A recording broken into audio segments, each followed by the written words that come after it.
നമസ്കാരം.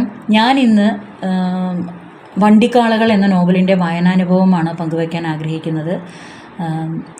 മാധവിക്കുട്ടി എന്ന പ്രശസ്തയായ കവയിത്രിയുടെ എന്തും തുറന്നെഴുതാൻ ധൈര്യം കാട്ടിയ ഒരു കവയിത്രിയുടെ നോവലാണ്, അവസാനത്തെ നോവലാണ് വണ്ടിക്കാളകൾ.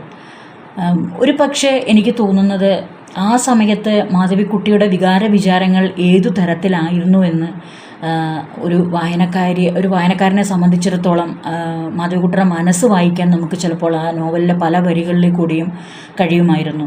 ഒരു പക്ഷേ ഇങ്ങനെയൊക്കെ തന്നെ ആയിരിക്കും മാധവിക്കുട്ടി ചിന്തിച്ചിരിക്കുക എന്ന് ഒരു വേള സംശയം തോന്നുകയും ചെയ്തു. തൻ്റെ ഭാവനാ സൃഷ്ടികളിൽ ഒരുപക്ഷെ ജീവിതത്തിൻ്റെ പ്രതിസന്ധി ഘട്ടങ്ങളിലെല്ലാം തന്നെ അതിൽ വരച്ചിട്ടിട്ടുണ്ട് എന്ന് എനിക്ക് തോന്നിപ്പോയി. സൂര്യനാരായണ റാവു എന്ന ഒരു പ്രശസ്തനായ ഡോക്ടറുടെ പരിചയപ്പെടുത്തലിലൂടെയാണ് വണ്ടിക്കാളകൾ എന്ന നോവൽ മാധവിക്കുട്ടി തുടങ്ങുന്നത്.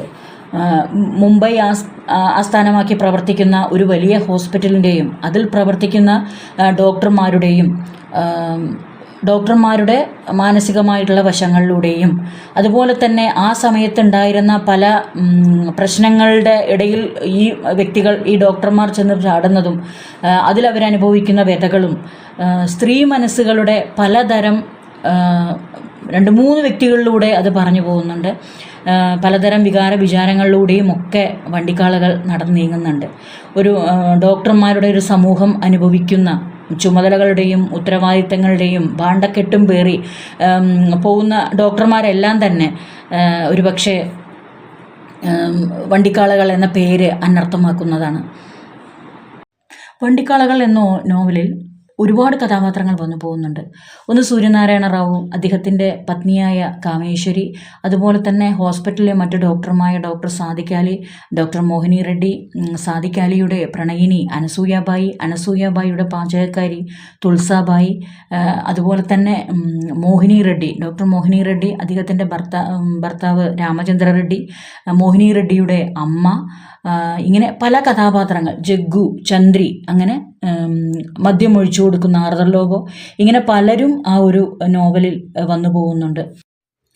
ഇതിൽ സൂര്യനാരായണ റാവു ഒരു കുടുംബത്തിൽ തൃപ്തിയില്ലാത്ത ഒരു മനുഷ്യനായിട്ടാണ് ഇതിൽ ചിത്രീകരിച്ചിരിക്കുന്നത്. കാരണം തൻ്റെ ഔദ്യോഗിക ജീവിതത്തിൽ ഒരുപാട് പേരും പ്രശസ്തിയും സമ്പാദിക്കാൻ കഴിഞ്ഞുവെങ്കിലും തൻ്റെ കുടുംബജീവിതത്തിൽ അദ്ദേഹം അസംതൃപ്തനായിരുന്നു. കാരണം അദ്ദേഹത്തിൻ്റെ ഭാര്യ കാമേശ്വരി അദ്ദേഹത്തിൻ്റെ ഒരു മനോഭാവങ്ങൾക്കനുസരിച്ചുള്ള ഒരു വ്യക്തിയെ ആയിരുന്നില്ല. കാമേശ്വരി ശരിക്കും ഇതിൽ ചിത്രീകരിച്ചിരിക്കുന്നത് ഒരു സ്വാർത്ഥമതിയായ, അല്ലെങ്കിൽ സ്വന്തം സുഖത്തിന് താല്പര്യം കൂടുതൽ കൊടുക്കുന്ന, എല്ലാത്തിലും മുന്നിൽ നിൽക്കണം എന്ന് ആഗ്രഹിക്കുന്ന ഒരു സ്ത്രീ കഥാപാത്രമായിട്ടാണ് കാമേശ്വരി ഇതിൽ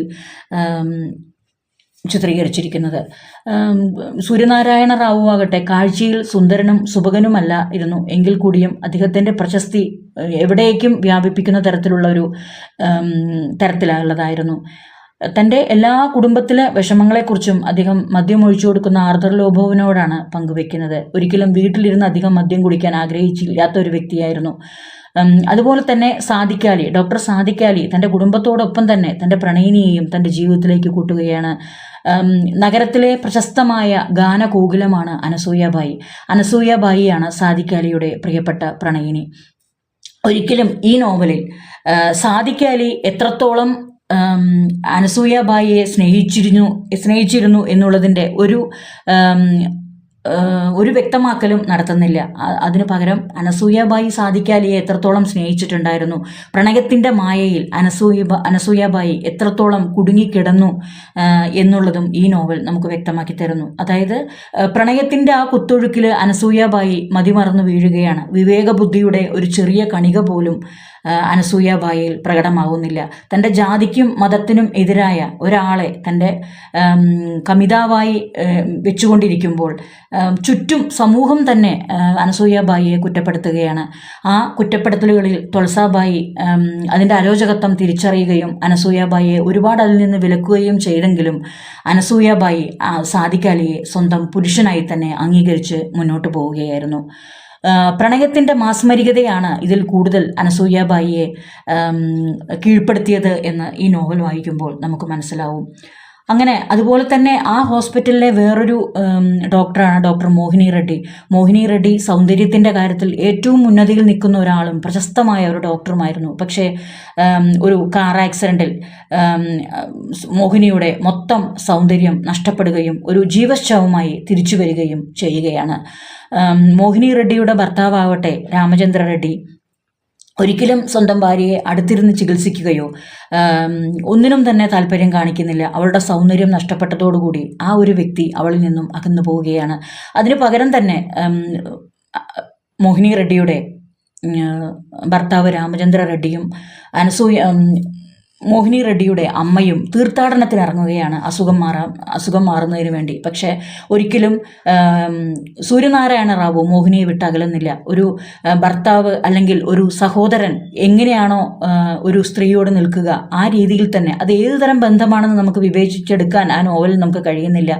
അത്രയും നന്നായി ആ സ്ത്രീയെ പരിചരിക്കുന്നു. ഒരു ജീവശവമായ അവളെ അവളുടെ ശ്വാസത്തിന് വേണ്ടി മാത്രം കാതോർത്ത് സൂര്യനാരായണ റാവു ഒരുപാട് അവൾക്ക് വേണ്ടി ത്യാഗം സഹിക്കുന്നുണ്ട്. എപ്പോഴും സൂര്യനാരായണ റാവുവിൻ്റെ മനസ്സിൽ മോഹിനി എന്ന പാവപ്പെട്ട ഒരു ഡോക്ടറുടെ നിസ്സഹായ അവസ്ഥയാണ് മുന്നിൽ നിൽക്കുന്നത്. നമുക്ക് ചിലപ്പോൾ തോന്നിപ്പോവും മോഹിനി റെഡ്ഡിയെ ആത്മാർത്ഥമായി ആത്മാവ് കൊണ്ട് സൂര്യനാരായണ റാവു സ്നേഹിച്ചു പോകുന്നുണ്ടോ എന്ന് നമുക്ക് സംശയം ഈ നോവലിൽ നമുക്ക് തോന്നുന്നുണ്ട്.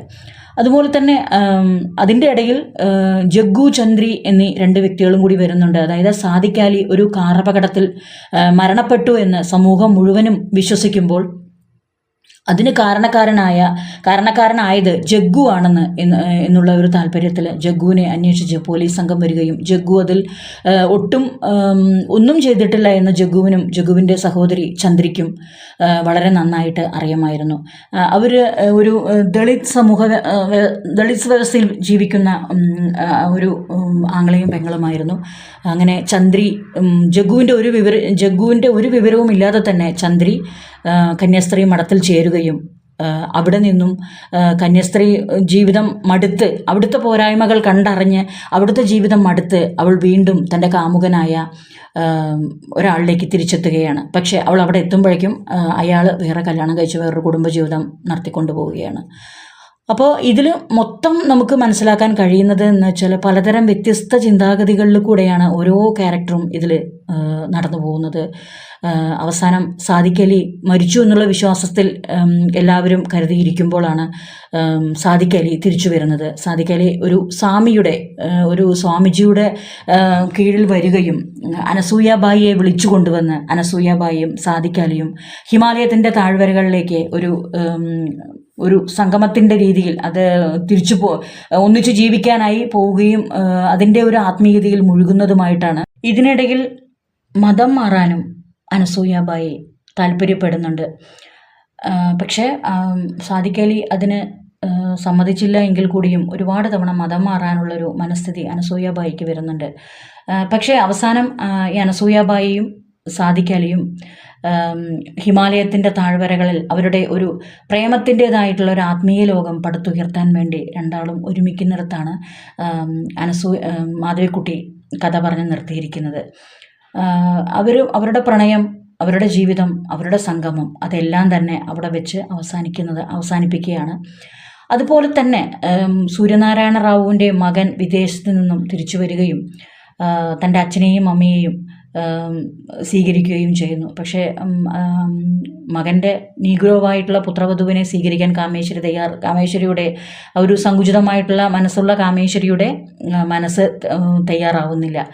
അങ്ങനെ പക്ഷേ സൂര്യനാരായണ റാവു തൻ്റെ പുത്രവധുവിനെ അത്രയും സ്നേഹത്തോടെ സ്വീകരിക്കുകയാണ്. കാരണം സൂര്യനാരായണ റാവുവിൻ്റെ ആദർശധീരയായ ഒരു വനിത എന്നുള്ളൊരു സങ്കല്പത്തിന് തൻ്റെ പുത്രവധു വളരെയധികം യോജിച്ചവളാണെന്ന് സൂര്യനാരായണ റാവു കണ്ടെത്തുന്നു. സൗന്ദര്യത്തിലല്ല കാര്യം, അവളുടെ വ്യക്തിത്വത്തിലാണ് ഒരുപാട് മഹനീയത ഉള്ളത് എന്ന് സൂര്യനാരായണ റാവു തിരിച്ചറിയപ്പെടുകയും തൻ്റെ പുത്രവധുവിനെ സ്വീകരിക്കുകയും ചെയ്യുന്നു.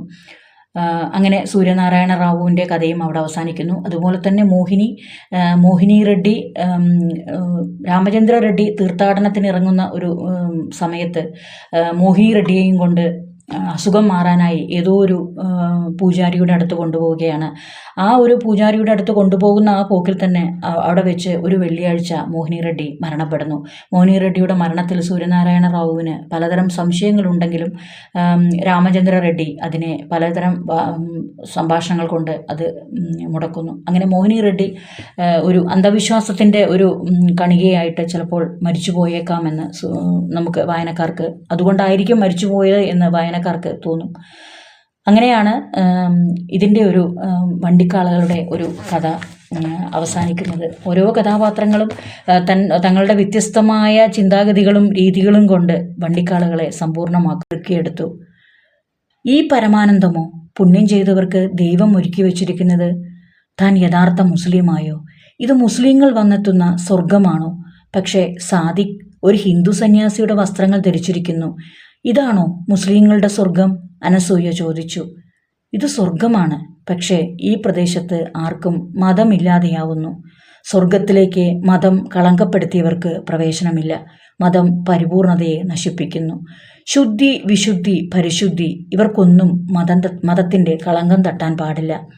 എനിക്ക് നിന്നെ സ്പർശിക്കാമോ? നമ്മുടെ ശരീരങ്ങൾ ശ്വസിക്കുന്നുവോ ജീവിക്കുന്നുവോ, അതോ ഈ രൂപം വെറുമൊരു വിഭ്രാന്തിയോ? അതായത് ശാരീരികമായിട്ടുള്ള തലങ്ങളിൽ നിന്നും അപ്പുറം ആ രണ്ട് ആത്മാക്കളുടെ ആത്മീയ തലത്തിലേക്കുള്ള പ്രയാണമാണ് നമുക്ക് ഈ വരികളിലൂടെ ശരിക്കും പറഞ്ഞാൽ മനസ്സിലാവുന്നത്. ഒരു കഥയ്ക്കും അവസാനമില്ല. കഥാകാരനും കഥാകാരിക്കും ഒരു അന്ത്യമുണ്ട്. ശ്വാസം നിലയ്ക്കുന്ന നിമിഷം. കഥ കിടന്ന് കാലിട്ടടിക്കുകയോ പകച്ച ദൃഷ്ടികളോടെ ചുറ്റും നിൽക്കുന്നവരെ നോക്കിക്കാണുകയോ ഇല്ല. കഥയ്ക്ക് ചിതയുമില്ല. പീഡിപ്പിക്കപ്പെട്ട പെൺകുട്ടി അണുബാധയാൽ ഒരു ധർമാശുപത്രിയിൽ കിടന്ന് മെല്ലെ മെല്ലെ മരിക്കുന്നു. അവളുടെ പേരോ മേൽവിലാസമോ സർട്ടിഫിക്കറ്റിൽ രേഖപ്പെടുത്താൻ അധികൃതർ അവളെ അവിടെ പ്രവേശിപ്പിച്ചവരെ അന്വേഷിക്കുന്നു. ആർക്കും അവരുടെ മുഖങ്ങളോ പേരുകളോ ഓർമ്മ വരുന്നില്ല. ഓർമ്മശക്തി ശാപമാണ്. അതൊരു വ്യക്തിയെ കാരാഗൃഹത്തിൽ എത്തിച്ചേക്കാം.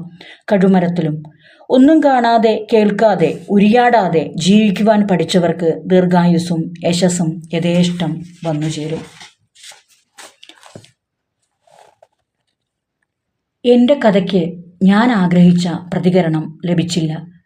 എൻ്റെ ഞരമ്പുകളെ മെടഞ്ഞ് താറുമാറാക്കിയ ഇതിലെ കഥാപാത്രങ്ങൾ വായനക്കാർക്ക് വെറും നിഴലുകളായി അനുഭവപ്പെട്ടു. അതുകൊണ്ടാവാം ഞാൻ തളർന്ന് രോഗശയ്യയിൽ വീണത്. ഒടുവിൽ സാദിഖാലിക്കും കാമുകിക്കും ഒരു ഭാവി ലഭിച്ചുവോ? പ്രേമസാഫല്യം അവർ നേടിയോ? ഇല്ല. മലയും മഞ്ഞും തകർന്ന് അവരും മരിച്ചു. ആരുടെയും സ്വപ്നം സബലീകരിക്കുകയില്ല. അതാണ് ദൈവഹിതം. അതുകൊണ്ട് ഞാൻ ആ ദൈവത്തെ വിളിച്ച് സദാസമയവും പഴിക്കുന്നത് ആർക്കറിയാം. ഒന്നിൻ്റെയും ഒരു ഉത്തരം കണ്ടുപിടിക്കാനാവാതെ കഥാകാരി വണ്ടിക്കാളകൾ എന്ന നോവൽ നമുക്ക് മുന്നിൽ തുറന്നു വയ്ക്കുകയാണ്. അഗാധമായ പ്രണയത്തിനും എല്ലാത്തിനും തന്നെ ഒരു മറുപുറം ഉണ്ടാവുമോ ഉണ്ടാവില്ലേ എന്നുള്ള ശങ്കയിലാണ് കഥാകാരി ഇവിടെ തൻ്റെ നോവൽ അവസാനിപ്പിച്ചിരിക്കുന്നത്. മാധവിക്കുട്ടിയുടെ അവസാന നോവലായതുകൊണ്ട് തന്നെ ഇത് പ്രത്യേകം പ്രാധാന്യം അർഹിക്കുന്ന ഒന്ന് തന്നെയാണ്. കാരണം ആ കഥാകാരി ഒരുപാട് തൻ്റെ മനസ്സിലുള്ള എല്ലാ ആഗ്രഹങ്ങളെയും ഒരു മറയും തടയും ഇല്ലാതെയാണ് മറ്റുള്ളവരുടെ മുന്നിൽ അവതരിപ്പിച്ചിരിക്കുന്നത്.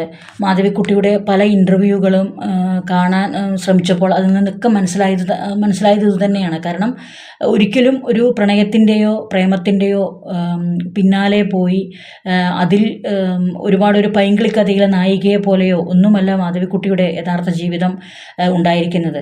അവരുടെ അഗാധമായ സ്നേഹം, ഒരുപാട് നല്ല ക്വാളിറ്റികളും സത്യം പറഞ്ഞാൽ മാധവിക്കുട്ടിക്ക് ഉണ്ടായിരുന്നു എന്നുള്ളതിൻ്റെ തെളിവുകൾ തന്നെയാണ് പല ഇൻ്റർവ്യൂകളിലും അവർ പറഞ്ഞിരിക്കുന്നത്. കാരണം അവർ ഉദാരമനസ്കയായ ഒരു ദയാലുവായിരുന്നു. ഒരുപാട് പേരെ സഹായിക്കാനുള്ളൊരു മനസ്സ് അവർക്കുണ്ടായിരുന്നു എന്നുള്ളതൊക്കെ, അതൊരു അമ്മയുടെ സ്നേഹവാത്സല്യങ്ങൾ അവർ സൂക്ഷിച്ചിരുന്നു എന്നെല്ലാം തന്നെയാണ് പല ഇൻ്റർവ്യൂകളിലും അവരുടെ സംസാരത്തിൽ നിന്ന് നമുക്ക് മനസ്സിലാകാൻ കഴിയുന്നത്.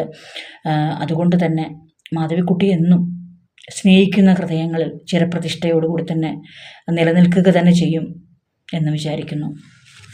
നന്ദി.